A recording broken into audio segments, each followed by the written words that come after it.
দেখেন কিভাবে ঈদের সুন্দর সুন্দর ড্রেসগুলা বানায়, কত সুন্দর করে কাটিং করে তারপরে ড্রেসগুলা বানায়। ভিডিওটা দেখতে থাকুন। দেখছেন কত সুন্দর করে কাটিং করতেছে। ফার্স্ট টাইমে কাটিং করে নিল, তারপরে দেখেন সুন্দর করে আরও কাটিং করে নিল পায়জামাটা, হ্যাঁ মানে সালোয়ারটা। তারপরে জামার কাটিংটাও এখন করে নিবে, এই যে জামার কাটিংটাও করে নিবে।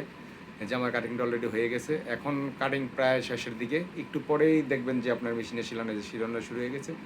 লেসগুলা কিভাবে লাগায় দেখেন, ভিডিওটা আশা করি দেখলে আপনারা নিজেরা এভাবে কাটিং করে জামা বানাতে পারবেন। দেখছেন কত সুন্দর লেসগুলা, পুতির লেসও আছে। এই লেসগুলা সুন্দর করে বসা দিতেছে এবং শিলি করে নিতেছে। এভাবে ভিডিওগুলা আপনারা শেয়ার করবেন, একটু নতুন চ্যানেল সাবস্ক্রাইব করে দিবেন, চ্যানেলটা পাশে থাকবেন নিত্য নতুন ভিডিও পাওয়ার জন্য। অবশেষে শিলি প্রায় শেষের দিকে, অলরেডি জামা কমপ্লিট হয়ে যাবে। এই যে জামাটা কমপ্লিট হয়ে গেছে, দেখছেন কত সুন্দর একটা জামা। ভালো লাগলে, ভিডিওটা ভালো লাগলে অবশ্যই চ্যানেলটা সাবস্ক্রাইব করে পাশে থাকবেন।